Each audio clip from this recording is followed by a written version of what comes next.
Assalamualaikum Pak. Waalaikumsalam Pak Hafiz ya. Salam dulu. Izin ulun Sari selaku guru di kelas 9 sebagai guru TJOK.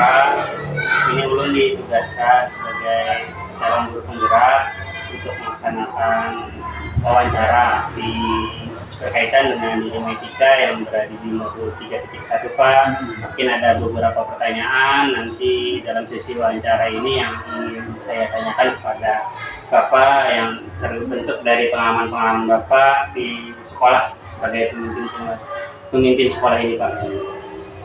Ya izin, bisa Pak? Ya bisa Pak Hafiz. Ya, oke, terima kasih. Nah ini sebagai pengalaman Bapak, bagaimana Bapak dapat mengidentifikasi kasus-kasus yang merupakan ilmu etika atau bujukan moral sebagai pengalaman-pengalaman Bapak sebelumnya Pak? Jadi dalam mengidentifikasi antara dilema etika atau maupun bujukan moral, kan di situ biasanya terdapat kunci Pak. Kata kunci biasanya dilema etika itu antara benar dan benar. Jadi ada suatu dilema atau kasus yang terjadi ini sama-sama benar. Nah, jadi ini merupakan suatu dilema etika. Sedangkan bujukan moral itu benar lawan salah. Jadi itu cukup jelas itu untuk mengidentifikasinya. Betul sekali Pak. Ini betul Pak. Ada perbedaan antara kedua tersebut. Dan pertanyaan selanjutnya, selama ini pengalaman Bapak, bagaimana Bapak menjalankan pengambilan keputusan di sekolah Bapak, khususnya SDN MIPA 2 sebagai pemimpin sekolah, terutama untuk kasus-kasus di mana ada dua kepentingan Pak, yang sama-sama benar atau sama-sama mengandung nilai kebajikan Pak. Jadi belajar dari kasus-kasus yang pernah dialami yang terjadi. Jadi untuk dilema etika ini kan benar sama benar ya. Jadi ada suatu kasus yang terjadi, misalkan dari kan biasanya ada satu kasus antara biasanya guru dan murid. Nah, jadi ruang lingkup kita dalam suatu sekolah itu pasti tidak luput dari dilema itu. Jadi biasanya kalau yang terjadi di guru itu biasanya kasus untuk kita mengajak untuk mendisiplinkan. Jadi kita di sini mereka juga biasanya kita dalam menentukan suatu keputusan itu kita melihat dari keseluruhan. Jadi keseluruhan rekan-rekan kita, baik itu lingkungan, habis itu jarak tempuhnya itu pun perlu kita perhitungkan. Jadi setiap kasus biasanya adanya izin. Jadi kasus yang terjadi ini Pak Hafiz, misalnya ada suatu guru yang meminta izin, dia mengikuti suatu kegiatan. Jadi di sini kan sebenarnya sama-sama mereka juga mempunyai surat tugas dari dinas terkait atau dari lembaga yang dia ikuti untuk ada kegiatan. Nah, jadi di sini saya sebagai kepala sekolah sebenarnya kalau kita berpacu pada mengambil keputusan pada aturan yang ada yang baku, dia kan sebenarnya kewajiban dia di sekolah ini untuk mengajar, tapi karena ada kegiatan-kegiatan yang sama-sama benar dan untuk menunjang kompetisi dia juga, pengalaman juga dia, terus diimbaskan ke murid. Jadi kepala sekolah di sini memutuskan untuk memberikan izin dengan berbagai agenda surat dan adanya menutupi. Jadi kewajiban dia untuk mengajar itu harus tertutupi, harus dipastikan dulu. Jadi ada kesepakatan dulu sebelum memberi keputusan, kita berbicara, saling memberikan arahan untuk menyepakati. Artinya berapakah hari izin, terus di sekolahan bagaimana tindak lanjutnya. Ya, dari tugas-tugas harus disiapkan, terus dikontrol dan berkolaborasi juga dengan rekan-rekan sejawat lainnya. Setelah itu langkah-langkah atau prosedur seperti apa yang selama ini Bapak lakukan untuk melaksanakan keputusan yang berdasarkan etika tersebut Pak? Nah, jadi biasanya kasus atau dilema yang terjadi di sekolah, misalkan ada murid. Jadi ada di sini Pak Hafiz ceritanya, kemarin ada kejadian di sekolah kita, ada seorang murid yang kemarin di jam akhir sekolah dia bermain di lapangan, terus adanya insiden Jadi adanya insiden saat bermain bola, dia batisnya ini kakinya tergelincir, terkesleo. Jadi kemarin itu diterima juga. Jadi di sini kita langsung memutuskan sesuatu perkara langsung saat itu juga. Jadi kenapa jadi kita harus segera memutuskan itu, karena adanya kalau kita lihat berlarut-larut ini mungkin akan menjadi besar bagi sekolah. Jadi sebagai seorang pemimpin pembelajaran, pemimpin di sekolah atau kepala sekolah saya sendiri, saya mengambil sikap kemarin itu dengan cara langsung melakukan identifikasi suatu permasalahan, apakah ini permasalahan bisa segera kita selesaikan atau perlu waktu yang berlama-lama, terus efeknya apa. Jadi kita harus memperhitungkan juga itu efek ke depannya. Jadi kita permasalahan yang terjadi itu harus kita, kalau bisa segera kita selesaikan, harus kita segera selesaikan. Iya, mungkin dapat ulun simpulkan, kita melihat situasi kondisi dari permasalahan tersebut, Pak ya. Iya. Mungkin nanti efek kedepannya bagaimana. Jadi kalau bisa kita cepat kita laksanakan, biar lebih meringankan dari ibarat tuh nanti akibat dari permasalahan tersebut, Pak ya. Bagaimana kita nanti koordinasi terhadap guru, teman sejawatnya, kita identifikasi juga permasalahan-permasalahannya. Ya. Setelah itu yang ketiga, yang keempat, hal apa saja yang selama ini Bapak anggap efektif dalam pengambilan keputusan pada kasus-kasus dilema etika yang pernah Bapak alami? Jadi hal yang paling efektif itu dalam mengambil keputusan dalam kasus-kasus dilema etik ini yaitu dengan yang jelas kita harus mempunyai pegangan bagus. Jadi yang paling efektif itu kita harus mengidentifikasi dulu kasus ini mengarah kemana. Jadi apakah itu pelanggaran kode etik saja yang bisa kita selesaikan di sekolah saja, atau malah ini kerana hukum. Jadi ada aturan undang-undang yang kita perhitungkan juga. Jadi dasar hukum, terus apakah ini hanya peraturan sekolah. Jadi yang paling efektif itu kita mengumpulkan fakta-fakta yang bisa dipertanggungjawabkan, dan kita selalu berkolaborasi. Jadi karena kita satu sekolah ini untuk menjalin kebersamaan, jadi hal yang sangat penting yaitu dalam setiap mengambil keputusan itu kita harus melibatkan rekan-rekan sejawat, pemangku kepentingan pendidikan. Gitu. Jadi yang efektif itu kalau kasusnya ini harus melibatkan instansi, karena kita di atasan kita masih ada habis, karena ada pengawas, habis itu yang tertinggi lagi instansi dinas pendidikan kita. Jadi dalam pengambilan keputusan ini, kalau ada ruang untuk khusus untuk sekolah, jadi kepala sekolah harus bisa mengambil keputusan yang bisa dipertanggungjawabkan sesuai fakta-fakta yang berada di lapangan. Iya Pak, mungkin bisa disimpulkan di sini kita lihat situasi atau kejadian tersebut, kita identifikasi, kita kumpulkan fakta-fakta yang ada dari siswa, guru dan sebagainya. Setelah itu untuk pengambilan keputusan juga kita harus berkolaborasi dengan rekan sejawat. Kalau seandainya ada dari pihak luar dari dinas terkait juga, atau sampai ke dinas pendidikan, karena kita ini kan masih ada komunikasi Pak. Setelah itu mungkin ada evaluasi antara presiden nantinya. Nah, dan hal-hal apa yang selama ini Bapak yang menjadi tantangan dalam pengambilan keputusan pada kasus-kasus dilema etika yang menjadi tantangannya Pak? Jadi yang menjadi tantangan saat ini yang dari dilema kasus yang ada, jadi adanya pertama, kalau untuk pendisiplinan dalam segi kita mendidik karakter seorang anak, moralnya itu biasanya kita tertantang dengan aturan HAM. Jadi ada kemanusiaan. Terus dari tantangan itu, karena kita sebagai pemimpin di sekolahan, biasanya dilema kasus yang terjadi bisa melibatkan kelompok. Jadi ada individu dan kelompok. Jadi di sini praktis tantangannya itu kita menegakkan aturan yang bersifat jujur atau dengan hati.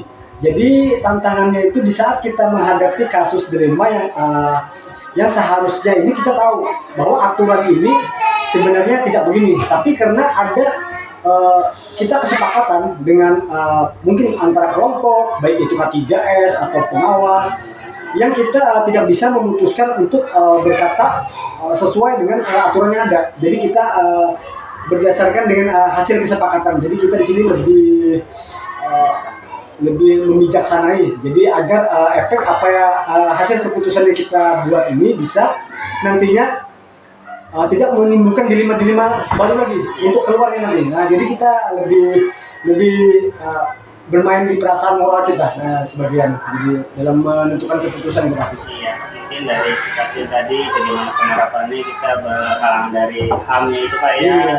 Mulai itu bagaimana nanti dalam berdiskusi atau pengambilan keputusan kita juga apalagi ada kepentingan yang suatu organisasi gitu, Iya. kita suatu kelompok kita harus siap bijaksana Iya. demi penyampaian atau visi misi dari suatu kelompok tersebut. Jadi kita harus bijaksana untuk menyepakati kesepakatan bersama.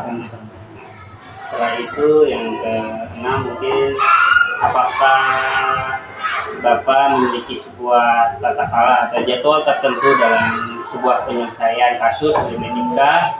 Apakah Bapak langsung menyelesaikan di tempat atau memiliki sebuah jadwal untuk menyelesaikannya seperti bentuk atau prosedur seperti yang ingin Bapak jalankan? Jadi mungkin nanti dimaksudnya ini apakah langsung menyelesaikannya atau memiliki jadwal tergantung permasalahan yang dimiliki untuk pengambilan keputusan. Jadi kalau dalam pengambilan keputusan dilema kasus yang terjadi, lapis kita biasanya melihat.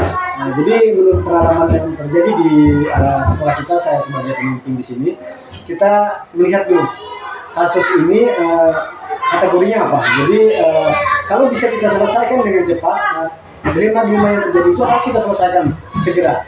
Karena apa? Biasanya dilema kasus yang terjadi kalau kita berlarut-larut, kita mengatur waktu, sedangkan kasus ini hanya ringan dan hanya melibatkan seorang pemimpin sekolah yang harus menyelesaikan. Jadi kita sebagai pemimpin ini harus tegas dan bisa langsung menyelesaikan. Tapi dengan cara tadi kita melihat dulu, bahwa ini kasus ini ringan, bahwa kita harus segera melakukan tindakan untuk menyelesaikan segera. Karena kalau kita berlarut-larut, misalkan gitu pelanggaran terjadi, anak-anak biasanya membuang sampah sembarangan terus ada melapor teman-temannya. Nanti kan kalau kita tidak menyelesaikan saat itu atau bully yang bersangkutan, nanti terjadi bully kepada anak-anak, membuang sampah sembarangan ini. Jadi kan kita mengumpulkan kenapa jadi membuang. Jadi kita melakukan pendekatan lagi sama anak-anak. Kita ajak dia berdiskusi, tapi tidak menghukum. Kita membuat mereka merasa untuk bersekuensi, artinya tidak akan lagi mengulangi kegiatan karena sesuai dengan kesepakatan dan yang telah dibentuk bersama, artinya membuang sampah itu pada tempatnya, terus perkelahian tidak baik itu bisa diselesaikan. Iya. Jadi tergantung kasusnya Pak ya, Iya. Ringan atau beratnya. Seandainya ringan yang bisa diselesaikan cepat ya kita harus selesaikan biar nanti tidak berlarut-larut. Apabila kasusnya berat apalagi sampai keluar itu sekolah itu kita harus baru kita atur jadwal. Iya, kita perlu kalau kasus melibatkan orang luar, lingkungan, masyarakat atau tokoh-tokoh lain, bahkan kalau tapi alhamdulillah di sini belum pernah harus mendapatkan pengalaman untuk dilema kasus yang melibatkan ranah hukum, undang-undang itu. Jadi peraturan antara peraturan sekolah dengan aturan yang ada di kita ketahui undang-undang itu tidak pernah terjadi di sini alhamdulillah. Jadi untuk pengalaman itu saat ini belum terjadi. Tapi kalau suatu saat terjadi, kita sebagai pemimpin itu harus siap. Jadi mengumpulkan fakta-fakta yang terjadi dan melibatkan kolaborasi dengan orang-orang luar.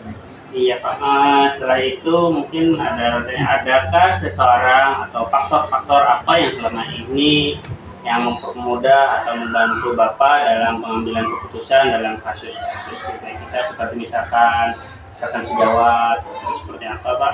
Oh iya, ini sangat bagus karena saya sebagai pemimpin di sini selalu karena kita berusia muda juga, jadi banyak hal-hal pengalaman yang kita gali dari rekan-rekan kita yang telah lebih terdahulu menjadi pemimpin suatu di sekolah. Kita selalu menggali, selalu berdiskusi, berkolaborasi dengan beliau, mencari trik-trik. Jadi setiap ada permasalahan kita tanya. Jadi dalam suatu permasalahan biasanya selalu berkolaborasi baik itu kan kita mempunyai pengawas. Kalau yang melibatkan dengan rekan-rekan guru, kita selalu bisa berkolaborasi dengan pengawas maupun di grup forum di K3S. Jadi K3S pun kita selalu berdiskusi. Jadi dalam setiap pengambil keputusan itu bagaimana kita ruang lingkupnya nantinya untuk wilayah perkecamatan kita lapis agar kita bisa sejalan semuanya. Jadi bisa mencapai setiap keputusan yang kita berikan ini tidak memberikan efek ke sekolah lain, terus kalau bisa itu memberikan efek yang dampak yang lebih positif. Jadi kita bisa ditiru. Jadi dengan kolaborasi, diskusi dengan rekan-rekan sejawat, baik itu guru di sini, terus pihak luar ya seperti pengawas, dinas terkait, terus di forum-forum K3S kalau kita masuk lagi. Mungkin bisa simpulkan di sini yang penting dalam pengambilan keputusan itu mungkin seorang seperti dari rekan seperti guru, murid mungkin, dan yang paling penting itu adalah kepala sekolah saya. Dengan kita sebagai sesama pemimpin pembelajaran mungkin ada trik khusus yang kita sama ratakan, apalagi budaya-budaya positif atau kebiasaan-kebiasaan baik yang bisa nanti mungkin bisa ditiru oleh dari pihak mungkin suatu kelompok atau misalnya K3S kecamatan. Nah, ini ada pertanyaan terakhir Pak, dari semua hal yang telah Bapak sampaikan dalam pembelajaran, apakah apa yang Bapak dapat petik dari pengalaman Bapak mengambil keputusan dalam geometrika ini Pak? Jadi pengalaman yang dapat kita petik dari mengambil suatu keputusan itu yaitu kita memperhitungkan dampak yang terlihat. Jadi setiap keputusan itu harus kita refleksi kembali. Jadi setiap keputusan yang kita ambil, mungkin ada lagi kasus di lima yang ada, kita biasanya ada solusi yang tak terduga di sini, yang muncul di akhir kita setelah mengambil keputusan, ada solusi ini lebih baik lagi. Nah, jadi itu perlu kita perhitungkan. Jadi biasanya pernah mengalami itu kan. Di saat kita mengambil keputusan yang sudah kita kumpulkan fakta-fakta yang terjadi di lapangan, terus kita merasa bahwa keputusan kita ini luar biasa bijaksana dan melingkup orang banyak. Jadi bersifat positif untuk orang banyak. Tapi setelah berjalan keputusan itu, setelah kita refleksi, kita akhirnya mendapatkan ide. Ada ide yang menjatuhkan keputusan kita yang ada. Jadi fungsinya ada ide yang mungkin biasanya dadakan itu lagi. Bisa lagi kita evaluasi dan refleksi kembali untuk menyempurnakan nanti keputusan-keputusan yang lebih bijaksana lagi yang kita ambil. Mungkin kita selalu belajar. Evaluasi tadi Pak ya, selalu berevaluasi untuk menjadi lebih baik dari apa yang kita putuskan. Nah, ini aja yang mungkin yang bisa ditanyakan dalam sesi wawancara ini. Banyak ilmu-ilmu tentang pemimpin sekolah dari Bapak Hadi dan Monika. Semoga apa yang ilmu Pak Hadi sampaikan dapat pulang ambil sebagai calon penggerak, nantinya dapat diterapkan dalam kehidupan sehari-hari. Terima kasih banyak Pak. Assalamualaikum. Waalaikumsalam. Sukses habis. Iya. Assalamualaikum. Waalaikumsalam. Silakan duduk Pak. Terima kasih Bapak. Izin turun Hafisan Sari dari SDN Monika 2 ingin mewawancarai Bapak untuk tugas calon guru penggerak di modul 3.1 Pak tentang bidang etika. Bapak selaku pemimpin sekolah di SDN tadi Pak, izin waktunya Pak. Oke, terima kasih dulu sebenarnya Pak Hafiz ya telah mempercayakan mungkin untuk mengerjakan tugas ini dengan mempercayakan kepada saya untuk saling berdiskusi, karena jujur saja saya juga untuk menjabat sebagai kepala sekolahnya terbilang baru, jadi mungkin pengalaman pun juga belum banyak seperti itu, tapi senang kalau kalian mau berdiskusi dengan saya. Semoga dengan diskusi ini juga bisa menambah pengetahuan saya tentang sebuah pengambilan keputusan. Terima kasih banyak Pak. Silakan Pak Hafiz, kita mulai. Jadi selama ini untuk pengalaman Bapak sebagai pemimpin pembelajaran di SDN Bapak, bagaimana Bapak mengidentifikasi kasus-kasus yang merupakan dilema etika atau kasus tentang rujukan moral Pak? Untuk membedakan kasus-kasus apakah itu masuk di lingkungan etika atau rujukan moral, tentunya kita melihat lagi permasalahan-permasalahan yang situasi atau kasus-kasus yang ada. Misalkan kasus ini antara benar dengan benar itu bisa dikategorikan dengan D5 IPK. Sedangkan dengan situasi antara benar dengan salah berarti itu bisa dikatakan rujukan moral. Ya, betul sekali Pak, atas penjelasan Bapak, terima kasih. Nah, setelah itu selama ini atas pengalaman Bapak, bagaimana Bapak menjalankan pengambilan keputusan di sekolah Bapak, khususnya di SD Antaripa, terutama untuk kasus-kasus di mana ada dua kepentingan yang sama-sama benar atau sama-sama mengandung nilai kebajikan Pak. Untuk menjalankan pengambilan keputusan di sekolah, biasanya sesuai dengan pengalaman yang saya lakukan, pertama kita identifikasi dulu permasalahannya apa, kemudian kita ketahui melibatkan siapa-siapa aja misalnya, kemudian barulah tentunya saya sebagai pemimpin juga tidak bisa melakukan mengambil keputusan sendiri, karena biasanya itu harus berdiskusi dulu dengan semua guru-guru yang ada di sekolah, apalagi tadi yang dikatakan situasinya antara benar dengan benar. Nah, itu perlu pertimbangan khusus tentunya supaya keputusan yang diambil itu memang benar-benar yang terbaik, kemudian benar-benar maksudnya benar-benar terbaik, benar-benar berpihak untuk murid seperti itu. Terima kasih. Setelah itu langkah-langkah atau prosedur seperti apa yang biasanya Bapak lakukan selama ini dalam keputusan pendidikan tersebut? Kalau langkah-langkah atau prosedur biasanya Pak Hafiz, kalau ada permasalahan, kalau ada kasus misalnya di sekolah, biasanya tadi pertama itu tadi kan menganalisa dulu nih kasusnya seperti apa, kemudian kronologinya seperti apa, barulah nanti didiskusikan, dikumpulkan semua guru, semua tenaga pendidik, atau bisa juga misalnya kalau kasusnya lebih berat itu misalnya mengumpulkan komite misalnya. Nah, itu diadakan sebuah rapat yang mana memang di situ membahas tentang bagaimana situasi kasus itu, dan setelah mungkin dari pembahasan tersebut, setelah didiskusikan, barulah diambil keputusan. Setelah diambil keputusan, tentunya tidak lupa juga untuk dievaluasi keputusan tersebut apakah memang sesuai yang diharapkan apa tidak. Seperti itu sih Pak Hafiz, biasanya sesuai pengalaman yang sudah dilaksanakan.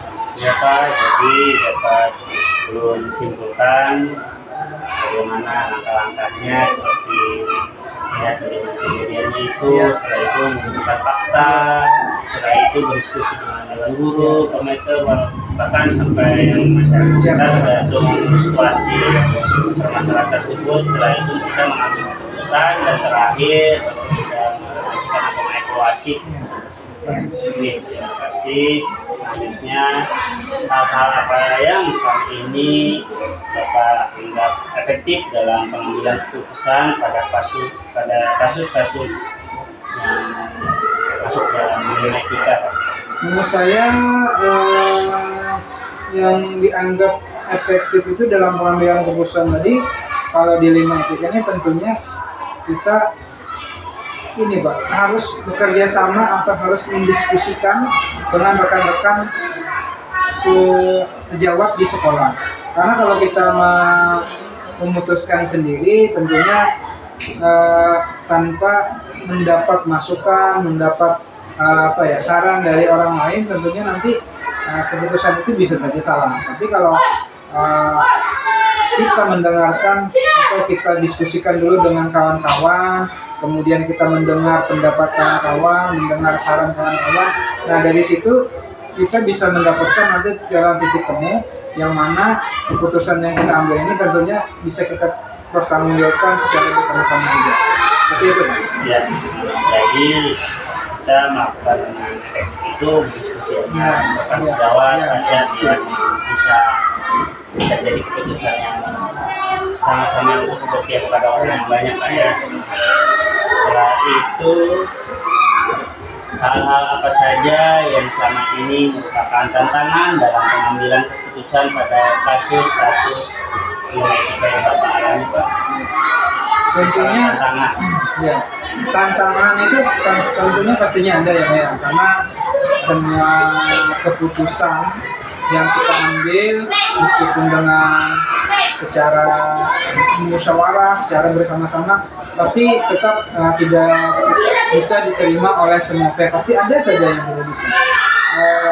Tantangannya yaitu Pak, mungkin tantangannya itu masih ada saja yang tidak bisa menerima. Kemudian dengan keputusan yang setelah diambil secara bersama-sama itu, ya kita saling harus bisa mengkomunikasikan aja lah dengan rekan sejawat, kemudian dengan pihak-pihak yang terkait, terus tetap dikomunikasikan.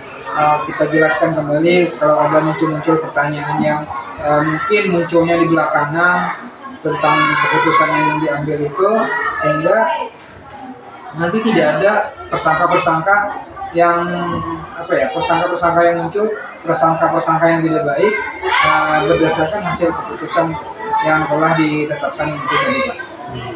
Jadi bisa menunjukkan rata-rata kita akan sejawat atau pihak-pihak terkait yang kurang setuju itu bagaimana kita bisa mengambil keputusan biar ibaratnya bisa merangkul sebanyak mungkin Pak ya.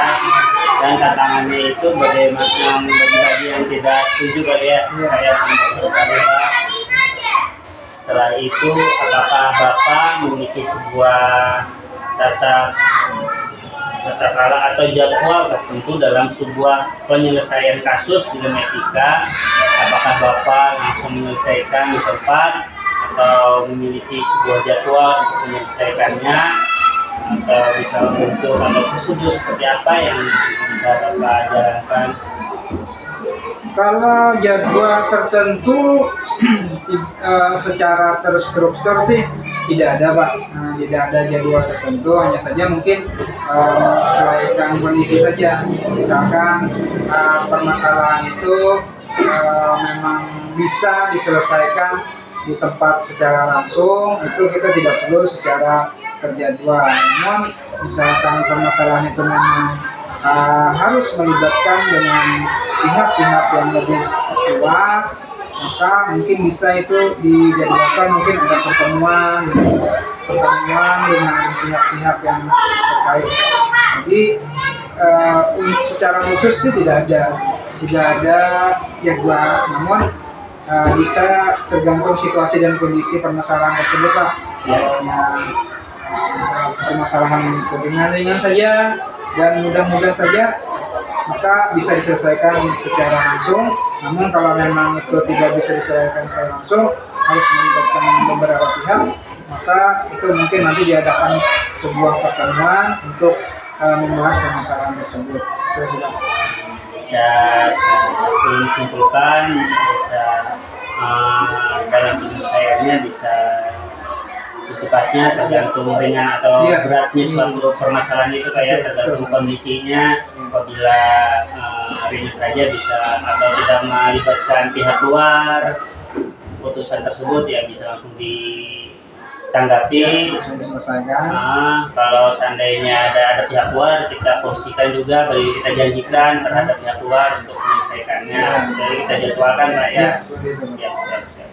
Setelah itu pertanyaannya, apakah adakah seseorang atau faktor-faktor apa yang selama ini yang mempermudah atau membantu Bapak dalam pengambilan keputusan dalam kasus-kasus di etika yang berada di sekolah? Kalau menurut saya faktor-faktor yang sangat mempengaruhi dalam pengambilan sebuah keputusan selama ini adalah tentunya rekan-rekan sejawat di sekolah Pak, karena kepada mereka lah tempat untuk sharing masalah, untuk meminta saran, meminta pendapat. kegiatan yang dilakukan untuk menyelesaikan masalah tersebut. Tentunya kalau kita mempunyai rekan untuk saling berbagi kan lebih enak nih Pak, artinya banyak pendapat yang masuk. Itu sih kalau menurut saya pribadi, faktornya itu ya rekan-rekan sejawat ini, mereka yang memberikan memberikan masukan, memberikan saran tentang kondisi nanti, sehingga seperti yang ulun katakan pertama tadi, keputusannya itu memang benar-benar hasil kesepakatan dan bisa dipertanggungjawabkan secara bersama, seperti itu Pak. Ya, bisa menentukan, jadi faktor-faktornya berupa kebersamaan Ya, atau hasil Kerjasama. dari kerjasama Ya. atau keputusan bersama dari semua rekan yang ada di sekolah Bapak ya Pak Ya, ya. betul. Nah, ini ada pertanyaan terakhir Pak. Dari semua hal yang telah disampaikan oleh Bapak tadi, pembelajaran apa yang Bapak petik dari pengalaman Bapak mengambil keputusan di lebih Bapak? Dari semua situasi-situasi yang pernah dihadapi, tentunya pembelajaran yang dapat saya petik adalah betapa pentingnya sebuah kerjasama di dalam sekolah itu Pak. Nah, meskipun saya sebagai seorang pemimpin di sekolah, tentunya saya juga bekerja itu bersama tim. Tentunya saya tidak bisa menentukan sesuatu keputusan itu berdasarkan kehendak saya. Harus dimusyawarahkan dulu, apalagi misalnya hal-hal yang bersifat urgent atau penting seperti itu. Ya, kalau yang berhubungan dengan siswa, berhubungan dengan orang tua siswa dan lain-lain sebagainya.